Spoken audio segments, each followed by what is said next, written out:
Hi, I'm Julian, Director of Financial Planning and Investments here at Bigmore Associates. Today I'd like to just share with you one small but powerful aspect to your investment returns, and it's called compound returns. Now, compound returns come in various forms. The one that you may be aware of the most is compound interest. Compound interest is what you would get on a bank or building society account by literally just putting your money in and let the interest grow and grow and grow. But interest is not the only type of compounding you have. You can have compounding returns from things like shares, dividends that you get, capital growth, rental income from properties, and property growth. So there's actually quite a number of areas that you could utilize to have this compounding effect. I want to put it now in a little bit of context in terms of how powerful compounding can actually be. You may have heard of someone called Warren Buffett. Warren Buffett, known as the Sage of Omaha, has been investing for over 80 years. He's 92 now and he started at the age of 11. He is also the 5th richest man in the world, with a very small wealth accumulated of £108 billion. Now, everyone puts this down to the fact that Warren was just this amazing investor who always picked the right timing and got the right money in the right place. But actually, from his own admission, a lot of it was just down to this wonderful thing of compounding. 80 years of compounding.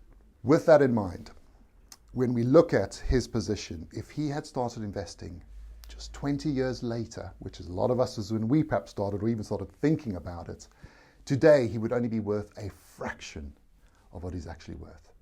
And as you can see in the graph here, that's how it works. In those final years that he's had in the last 5 years is where most of his wealth has actually come from. It's not down to the fact that he picked the right stock or got into the fantastic investment. It's that power over that last 80-year period really coming into its own in terms of that compounding return. Now, you might be listening to this thinking, well, that's great, Julian, but I'm in my mid-40s. I don't think I'm going to have 80 years to have that wonderful wealth effect. Well, here's something to think about as well, especially if you're in that position at the moment with a mortgage. Because compounding affects mortgages exactly the same as it does your savings and investments, but in the opposite way. To give you an idea, if you have a £250,000 mortgage over a period of 25 years, and the current interest rate is 5%, you would be paying over the full 25 years approximately £438,000.